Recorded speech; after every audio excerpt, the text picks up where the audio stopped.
Hey students, welcome to the channel. It's me yam.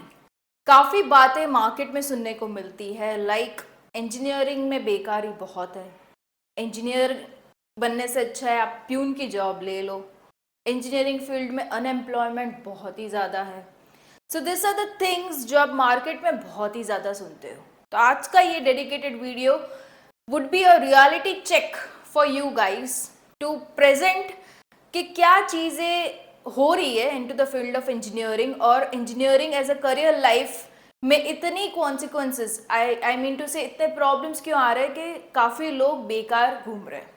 Okay, there has to be some loophole, right. तो उसी के बारे में है आज का डिटेल वीडियो। मैं बात करना चाहूंगी आपके साथ एक एग्जाम्पल के साथ। मान लीजिए आपको एक कंपनी है, आपको एक एम्प्लॉय को रिक्रूट कर रहे हैं, उसकी सैलरी आपने डिसाइड की है वर्क प्रोफाइल के अकॉर्डिंग 25,000। अगर आपने 25,000 की सैलरी से किसी एम्प्लॉय को आप रिक्रूट करने का सोच रहे हैं, तो आपके माइंड में क्या रहेगा? मैं ऐसे कोई एम्प्लॉय को रिक्रूट करूंगा जो मेरी कंपनी को 25,000 स्पेंड करने के सामने he'll be able to make a profit of minimum 75,000 to 1 lakh to the company. Okay, इतना प्रॉफिट अगर वो कंपनी को दे रहा है तभी मैं अफोर्ड कर पाऊंगा इतनी सैलरी इस एम्प्लॉय की, राइट। It's very obvious. अगर आप कंपनी के साइड बैठ के सोचोगे तो यू रियलाइज कि हाँ, जो एम्प्लॉय को मैं रिक्रूट करना चाहता हूँ उसमें इतनी स्किल्स, इतनी एबिलिटी होनी चाहिए कि जितनी पेमेंट मैं उसको दे रहा हूँ उसकी 3 गुना या तो 4 गुना वो मुझे कमा के दे इन रिटर्न। तभी I can afford this particular employ and तभी मेरी कंपनी आगे बढ़ पाएगी। आपने ये भी सुना होगा कि इंजीनियरिंग को स्टार्टिंग जो सैलरी मिलती है, काफ़ी इंजीनियरिंग्स को अराउंड 8,000, 10,000, सिंगल डिजिट थाउजेंड की सैलरीज ऑफर होती है स्टार्टिंग में। This is being the scenario into last past few years. होता है, ये ऑफरिंग होती है इतनी सैलरी की, बट उसके सामने आप ये सोचो इतनी कम सैलरी की ऑफरिंग क्यों होती है वो कैंडिडेट को? There has to be some loophole in the candidate also, right. क्योंकि कंपनी तो अपने आप को, अपने खुद के इनकम को मल्टीप्लाई ही करना चाहती है, राइट। बट उसको सामने ये दिखना चाहिए कि जो कैंडिडेट को मैं सिलेक्ट करने वाला हूँ, जो कैंडिडेट मेरे कंपनी में आके मुझे सर्विस देने वाला है, क्या वो मेरी इनकम को 3 गुना 4 गुना कर सकता है या नहीं। If yes, he'll pay you more. If no, he'll pay you the minimum he can afford. Right. So basically here I am going to discuss in the video what is the basic requirement that a company looks for. क्या सोच के वो recruit करती है employees को। So I will be talking about the basic 2 skills that are required in a candidate to have a guaranteed selection for the interview and a guaranteed career life. Okay. सो इसी बारे में है आज का video, जहां पे आपके साथ मैं 2 स्किल्स को डिस्कस करने वाली हूं इन टू डिटेल, और उसके लिए आप किस तरीके से मेहनत कर सकते हो from the very starting of your engineering.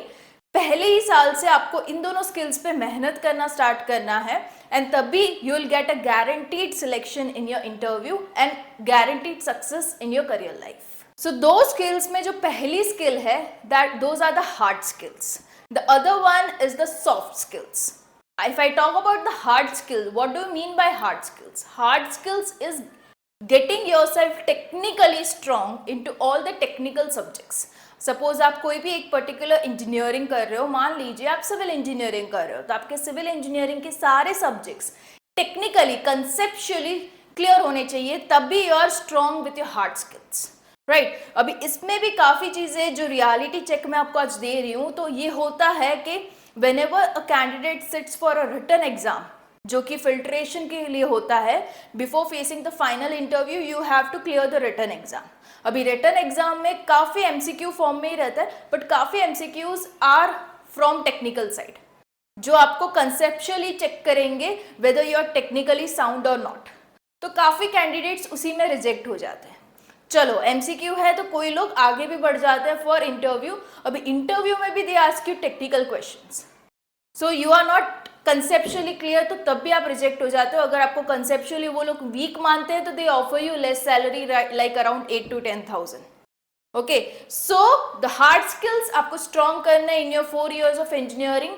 सारे जो भी सब्जेक्ट्स है, you need to understand each of the subject really conceptually, because engineering is totally application of science.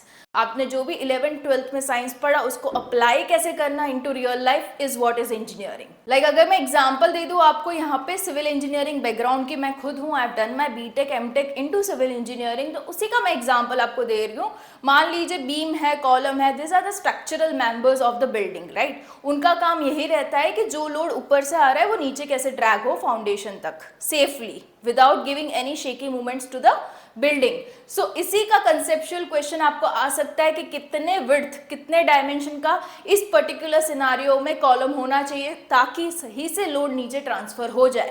तो इस वाले टेक्निकल क्वेश्चन में आपका जवाब, वो लोग नहीं चाहते कि एग्जैक्ट डायमेंशन आप कैलकुलेट करके दो, which requires a long procedure, पूरा कैलकुलेशन, बट आपको टेंटेटिव अप्रोक्सीमेट रेंज में अगर आप आंसर दे पाते हो, it's well and good. This checks your technicality, this checks your conceptually आप कितने क्लियर हो। Okay, so this are the questions being asked in the interview, जिसमें आपको अपने आप को प्रूव करना है कि मैं टेक्निकली साउंड हूं and I am eligible to have a high package of salary.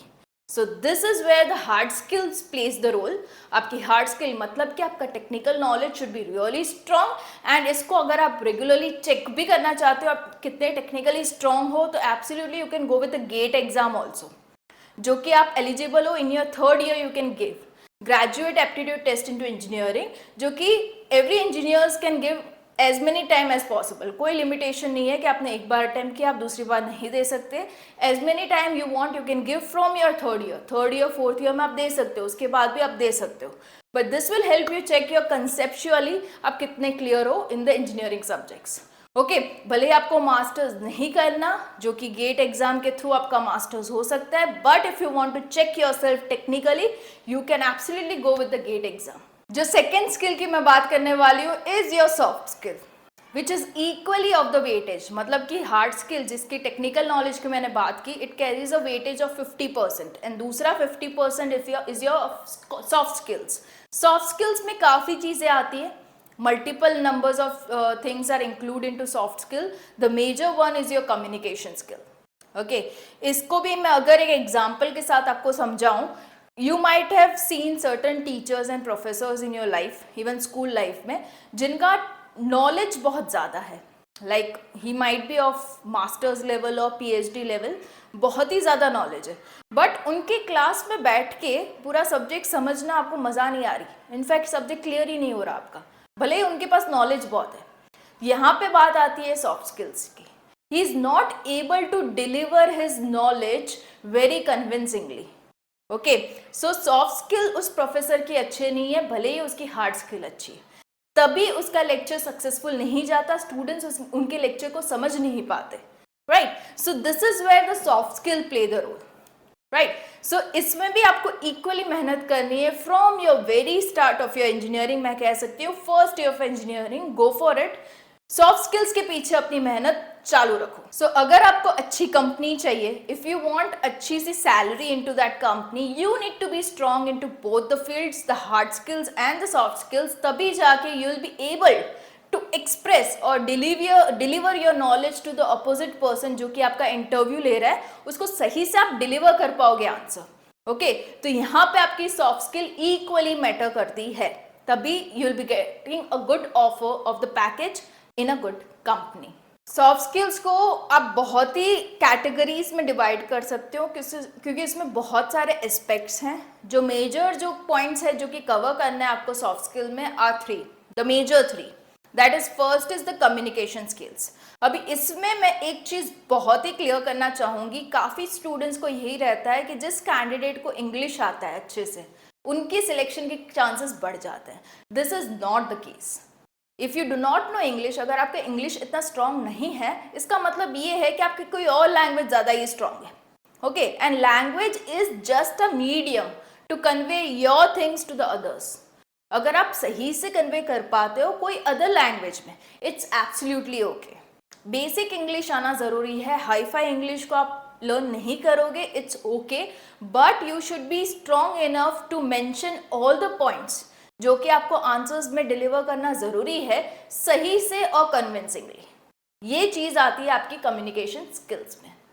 The second thing as a part of your soft skill is the body language, जिसे हम कहते हैं गेस्चर्स, पोस्चर्स। आप किस तरीके से बैठते हो, किस तरीके से you show your body language. If you are nervous तो आप क्या करते हो, पैरों को हिलाने लगते हो, हाथों को यूं यूं हिलाने लगते हो। अगर आपके हाथ में पेन है तो you start moving the pen, right. So आपकी बॉडी लैंग्वेज में भी आपको वर्क करना बहुत ही ज़्यादा ज़रूरी है। Once you enter in the interview room, आपके में से पूरी पॉजिटिव वाइब्स आनी है, ज़रूरी है। ओके ये होता है, कई बार होता है कि कोई भी इंसान अगर रैंडमली कोई पार्टी में भी अगर एंटर हो रहा है तो you get that positive vibes coming from him. Okay ये एक दिन का काम नहीं होता, ये सालों भर की मेहनत है जिसमें से आपकी ऑटोमेटिकली जनरेट होती है पॉजिटिव वाइब्स। ओके सो इसके पीछे भी आपकी मेहनत होना ज़रूरी है, तभी जाके you will have high chances of getting selected in the interview. क्योंकि अगर ये सारी चीज़ों में अगर आप मेहनत करते हो ना तो इंटरव्यूअर मजबूर हो जाता है to have you selected in the company.